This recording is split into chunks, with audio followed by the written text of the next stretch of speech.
In chapter 2890, Carrie finds herself grappling with her dual identities and the ever present fear of being discovered. Her Aunt Brenda's suggestion to approach Rosella, Camryn's mother in law, for financial help lights up Carrie's eyes, presenting an opportunity to exploit familial connections and create trouble for Camryn. Carrie, who had been using a disguised identity to interact with Serenity, is filled with guilt and apprehension about being unmasked. Returning to her identity as Miss Newman, she sees this new plan as a way to assert her presence in Real Spoon and remind everyone that she hasn't disappeared or changed her face. The prospect of causing trouble for Camryn while presenting herself openly appeals to her. Brenda encourages her to act quickly, urging her to secure as much money as possible and even seek job placements for Brenda and her second aunt. She emphasizes the dire financial straits of their family, pushing her to leverage her connection to the York family through Rosella. Despite Brenda's insistence, Carrie harbors no desire to work. She yearns for a life of luxury and ease, sustained by the lavish allowances from Mr. Lab, a wealthy benefactor whose true identity remains a mystery to her. She enjoys the material comfort provided by Mr. Lab and relies on his generosity for her extravagant lifestyle.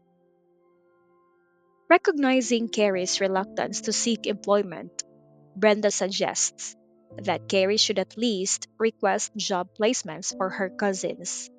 A stable income for them could indirectly benefit Carrie as well. However, Carrie, though young and somewhat naive, understands the impracticality of Brenda's plans. She acknowledges that Rosella, despite her power and influence, is unlikely to entertain such demands from someone with no real standing or relationship with her. Determined to follow through on her primary objective, Carrie leaves her rental house, dismissing Brenda's unrealistic expectations.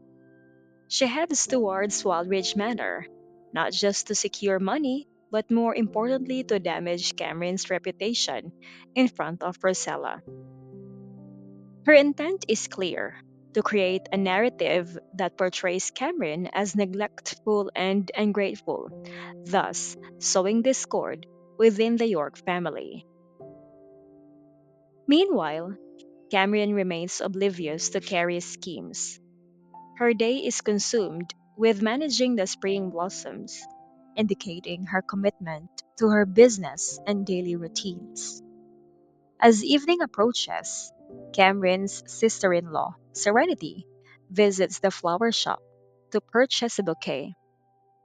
Serenity's plan is to pick up Zachary from the York Corporation and head home together, illustrating the close knit family dynamics that contrast sharply with Gary's fractured relationships. Elsewhere, Duncan, who has taken on the responsibility of picking up Sony, also ensures that Sony returns safely to York's home. His attachment to Sony and his desire to integrate Sony into the Lewis family highlights the warmth and familial bonds that characterize their interactions. Despite his personal wishes to have Sony stay with the Lewis family, Duncan respects Sony's attachments to Serenity and the Yorks, reinforcing the sense of familial loyalty and care that pervades their lives.